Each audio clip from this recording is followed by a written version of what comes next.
د جنسي قوت غذایي رژیم نارینه باید د جنسي تقویې لپاره د کومو خوراکونو او لارو چارو څخه استفاده وکړي ترڅو د جنسي پلوه تر زیاته وخته قوتمنده اوسیږي.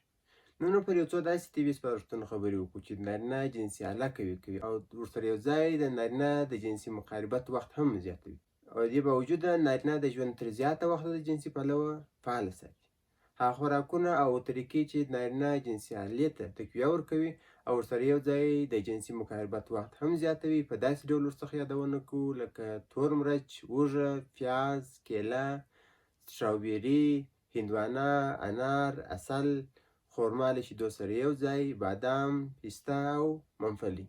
تاسې باید ذکر شوي خوراکونه په منظمه او دوامداره توګه استفاده کړئ ترڅو د جنسي پلوه قوتمنده اوسیږي. د دې خوراکي توکو باوجوده باید نارینه د لاندې شیانو څخه ځان وژغوري لکه د غوړو خوراکونو څخه باید ځان وساتي او یا بیخي په کمه اندازه استفاده کړي. د سګرېټ، نسوار او الکول څخه باید ځان وساتي او هغه مشروبات مه استفاده کوئ چې الکول پکې فیصدي لري. د خودرضایي څخه ځان وساتئ. تنګ لباس، پتلون او یا انډرویر مه استفاده کوئ.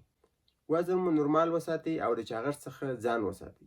د دې باوجوده تاسې باید څو مهمې خبرې عملي کړئ لکه منظم ورزش وکړئ، په کافي اندازه خوب وکړئ، حداقل په 4 ساعته کې باید 2 ساعته خوب وکړئ.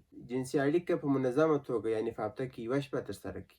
د دې طبي سپارښتنو، خوراکونو او پرهیز په واسطه به تاسې وکولی شئ چې د جنسي پلوه د ژوند تر زیاته وخته پورې فعاله پاتې شئ، د جنسي مقاربت په جریان کې د جنسي مقاربت وخت زیات شي او جنسي آله د کمزوري په صورت کې قوي پاتې شي.